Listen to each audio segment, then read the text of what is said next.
예수님을 주라고 고백하는 자리죠. 고백하는 사람이 성령으로 거듭난 사람이죠. 왜냐하면 성령이 깨닫게 하지 않으면 예수님을 주시라고 고백할 자가 없다고 오늘 성경 본문에서 이야기합니다.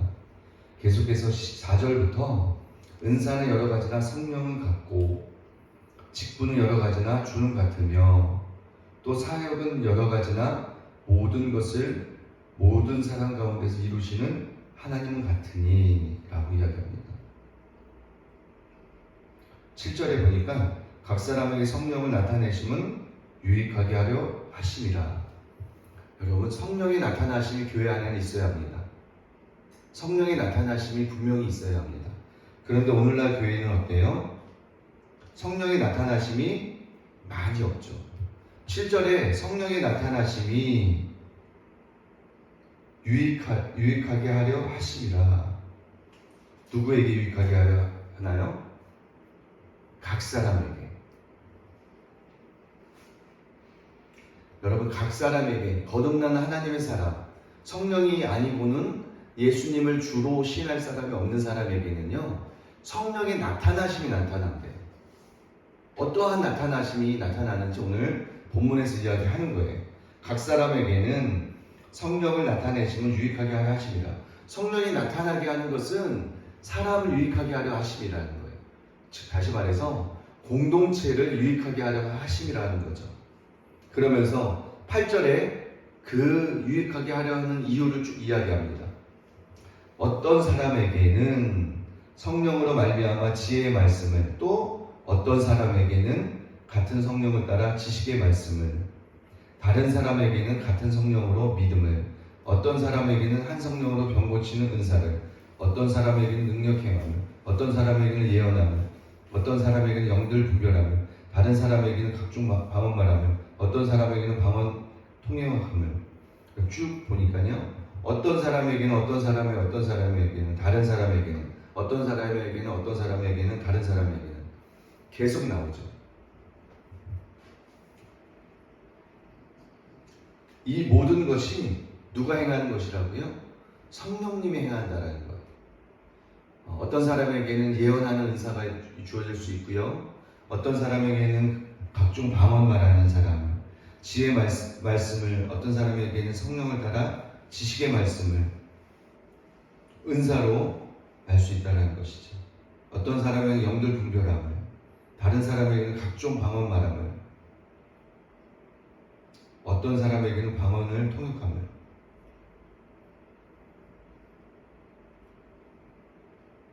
이렇게 이게 참 오묘하네요. 자, 볼게요. 8절에 보니까 어떤 사람에게는 성령을 말미암아 지혜의 말씀을, 어떤 사람에게는 같은 성을 따라 지식의 말씀을. 이게 계시 영역이거든요. 근데 계시 영역을 말할 때는 어떤 사람이라고 지칭합니다. 어떤 사람에게는 성령으로 말미암아 지식의 말씀을, 또한 어떤 사람에게는 같은 성령을 따라 지식의 말씀을. 그리고 9절에는 뭐라고 해요? 다른 사람에게는 같은 성령으로 믿음을.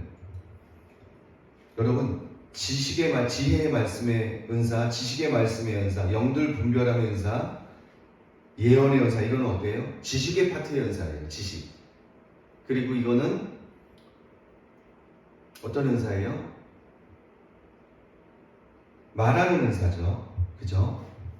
근데 이제 어떤 사람에게는 이야기하면서 다른 사람에게는 같은 성령을 믿음을, 또 어떤 사람에게는 성령으로 병 고치는 은사를, 어떤 사람에게 능력행을, 어떤 사람에게는 예언함을, 어떤 사람에게는 영들 분별함을, 다른 사람에게는 각종 방언 말함을, 어떤 사람에게는 방언 통역함을.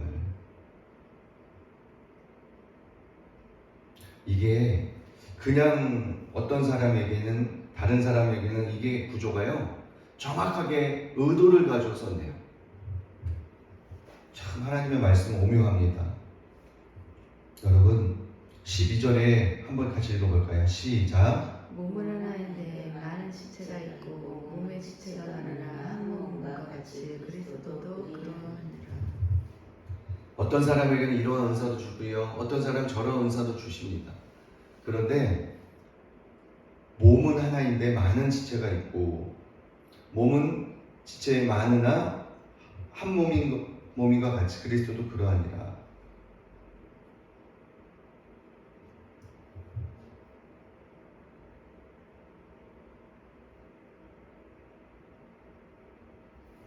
예, 26절 한번 읽어볼게요. 시작. 만일 한 지체가 고통을 받으면 모든 지체가 함께 고통을 받고 한 지체가 영광을 얻으면 모든 지체가 함께 즐거워하느니라. 아멘. 여러분 26절에요. 이렇게 어떤 사람에게 어떤 은사를 주고 은사를 쭉 나와요. 그리고 몸에 대해서 비유를 가지고 이야기합니다. 그러면서 26절에 만일 한 지체가 고통을 받으면 모든 지체가 함께 고통을 받고 한 지체가 영광을 얻으면 모든 지체가 함께 즐거워하느니라 라고 나오죠. 그 전 문맥들을 보면 몸에 대해서 이야기해요. 여러분 손가락 한 마디만 아파도 어떻습니까? 이 손가락만 아픕니까? 아니죠. 이 손가락이 아프면 이 아픔이 나에게 전달되는 거죠. 마찬가지로 눈이 아프면 어때요? 이 눈 아픔의 불편함이 나에게 전달되는 거예요. 왜냐하면 나는 이 몸과 눈과 이 모든 지체가 나의 일부이기 때문에. 여러분 교회 안에서 한 형제가 아픔을 당하고 한 자매가 어려움을 당할 때 이 어려움은 우리 모두의 어려움이라는 사실이에요. 여러분 공동체 의식이 너무너무 중요합니다. 하나님의 자녀다. 이것은 어떤 말씀이에요? 우리는 같은 하나님을 섬긴다라는 거예요. 같은 예수님을 주로 섬긴다는 것이죠. 아버지가 같다라는 의미예요. 그러면 어떻습니까? 우리는 같은 공동체, 같은 가족이라는 의미를 가지고 있습니다. 그런데 오늘날 어떻습니까? 교회 안에서 서로 질투하고 시기하고 견제하고 수근수근거리고요.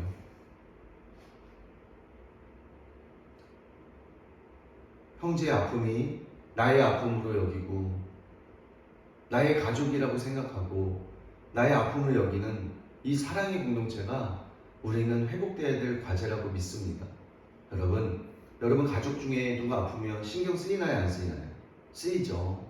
여러분 가족 중에 자녀나 형제나 부모나 친척이나 어려움 당하고 아픔을 당할 때 그 아픔을 느끼잖아요. 같이 어려움을 당하잖아요. 그런데 교회 안에도 똑같다는 거예요. 어떻게 보면 믿음의 공동체가 더 중요한 공동체일 수 있습니다.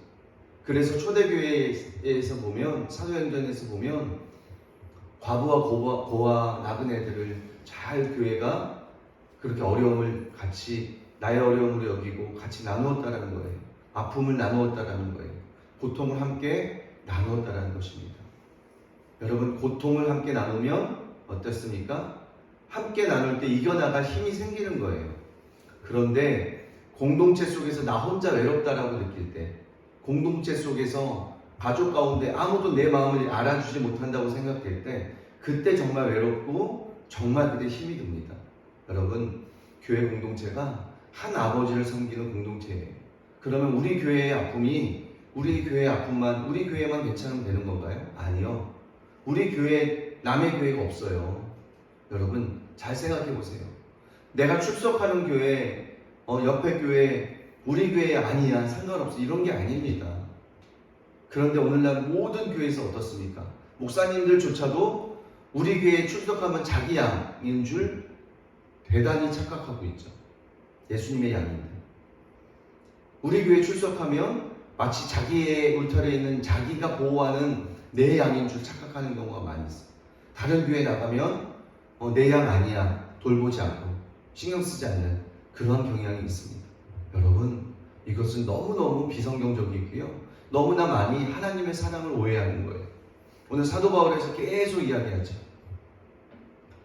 만일 한 지체가 고통을 받으면 모든 지체가 함께 고통을 받고 한 지체가 영광을 얻으면 모든 지체가 함께 즐거워하느니라. 그리고 27절에 너희는 그리스도의 몸이요 지체의 각 부분이라 라고 나와요. 너희는 그리스도의 몸이요 지체의 각 부분이라. 우리의 머리는 누구입니까? 예수님. 우리 몸을 한번 생각해 보세요. 내가 뇌에서 뭐를 하겠다라고 결정하고 말로 하는 순간 내 몸들은 유기적으로 그걸 따라서 수행합니다. 내 뇌가 정한 대로 내 몸은 따라가게 되어 있어요. 여러분, 예수님을 우리는 머리로 섬기고 있습니다. 여러분, 우리 교회 남의 교회 없습니다. 바로 옆에 교회가 어려움을 당하면 그 어려움은 곧 나의 어려움이에요. 나의 같은 공동체 어려움이라고 믿어야 합니다. 그래서 그 어려운 형제를 위해서, 어려운 교회를 위하여 우리가 함께 기도하는 거예요. 하나님, 아버지, 우리 암개교회 어렵습니다. 하나님, 은혜를 베풀어 달라고. 여러분, 그래서 지금은 어떻게 해야 합니까? 지금은 공동체 의식이 어느 때보다도 다시 회복해야 될 시기예요. 지금 국가적으로 굉장히 위험하고 굉장히 예측할 수 없는 시대로 우리가 살고 있습니다. 어떻게 흘러갈지 아무도 몰라요. 이럴 때는 서로 도와야 합니다. 서로 마음을 나누어야 합니다. 서로 고통을 같이 나의 고통으로 여기고 지어야 돼요. 짐을 같이 나누어야 되는 것이죠. 그럴 때 우리가 함께 아픔을 승리하고 어려움을 극복해 갈 수 있는 힘이 생기는 거예요. 여러분, 정말 여러분 주위에서 마음으로 어려운 분들이 있다면, 여러분이 그것을 보았다면 하나님이 여러분을 보여준 거라 믿으시고요. 그 어려운 사람을 도우려고 적극적으로 노력하십시오. 그게 예수님을 믿는 분이든 그렇지 않은 분이든 우리가 그것을 차별하지 마시고요. 주변에 어려운 분이 보인다면 적극적으로 도울 수 있는 저와 여러분이 되시기를 예수님의 이름으로 축원합니다. 28절에 하나님의 교회 중에 몇을 세우셨으니 첫째는 사도요, 둘째는 선지자요, 셋째는 교사요, 그 다음은 능력을 행하는 자요, 그 다음은 병 고치는 은사와 서로 돕는 것과 다스리는 것과 각종 방언 말하는 것이라. 다 사도에게느냐? 다 선지자에게느냐? 다 교사에게느냐? 다 능력을 행하는 자에게느냐? 다 병 고치는 은사를 가진 자에게느냐? 다 방언을 말하는 자에게느냐? 다 통역하는 자에게느냐? 너희는 더 큰 은사를 사모하라.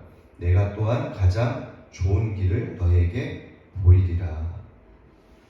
여러분, 여기서 지금 31절에 끊어졌지만 13절에 바로 이어지는 게 뭐예요? 내가 사람의 방언과 천사의 말을 할지라도 사랑이 없으면 소리나는 부리와 울리는 꽹과리가 되고 나옵니다. 그러니까 더욱 큰 은사를 사모하라고 하는데, 여기서 더욱 큰 은사가 뭐예요? 문맥에서 사랑이라는. 그래서 내일 이제 나누겠지만 사랑을 사모하라는 거예요. 여러분, 어떤 은사를 달라고 기도하십니까? 여러분, 하나님이 주시는 은사는 다 소중합니다. 다 귀한 거예요. 다 귀해요. 그런데 가장 귀한 그것을 사도 바울은 오늘 사모하라고 이야기해요. 여러분, 사랑은 뭐예요? 율법의 완성이라고 이야기합니다. 사랑하는 자는, 하나님을 사랑하는 자는, 내 이웃을 사랑하는 자는 모든 율법을 이루었다라고 얘기해요. 그러면 다 반대로요. 모든 율법이 무엇 때문에 존재하는 거예요? 모든 율법을 주신 이유가 무엇이에요? 여러분, 구약에도 율법을 주셨잖아요. 근데 하나님이 율법을 주신 목적이 뭐예요? 사랑을 이루기 위하여. 근데 누구의 사랑을 이루기 위하여요? 첫 번째는 하나님 사랑, 그리고 내 이웃을 내 몸과 같이 사랑하는 이것을 이루기 위하여 모든 율법들을 주셨다라는 거예요. 율법의 완성이 누구라고요? 무엇이라고요? 사랑. 여러분, 저와 여러분이 하나님 사랑하는 것에 모든 것을 거는 저와 여러분이 되시기를 예수님의 이름으로 축원합니다. 제가 어제도 그랬지만 오늘도 계속해서 느끼는 게 뭐냐면, 우리가 육적인 세상에서, 보이는 세상에 살기 때문에 영적으로 벌어지는 일들을 다 알 수가 없잖아요. 그래서 우리가 희미하지만 마지막 때에는 얼굴과 얼굴을 보는 것처럼 명확해질 거라는데, 그 명확해지는 것에 가장 핵심이 뭐예요? 하나님 사랑, 내 이웃을 사랑하는 것. 여러분, 저와 여러분이 다른 거는 실패할 수 있습니다. 다른 건 좀 넘어질 수 있어요. 저는 그렇게 고백합니다. 하나님, 제가 다른 것은 다 넘어진다 할지라도 주님 사랑하는 이 사랑만큼은 아버지 결코 실패자가 되고 싶지 않아요. 하나님, 저는 하나님 사랑하는 것에 성공하는 자가 되고 싶어요. 그렇게 기도하는 마음이 있습니다. 여러분도 저와 같이 하나님 사랑을 실천하고 하나님 사랑하는 것이 실제가 되어서 하나님을 기쁘시게 하는 저와 여러분이 되시기를 예수님의 이름으로 축원합니다. 오늘도 기도하면서 하나님 앞에 나아가겠습니다.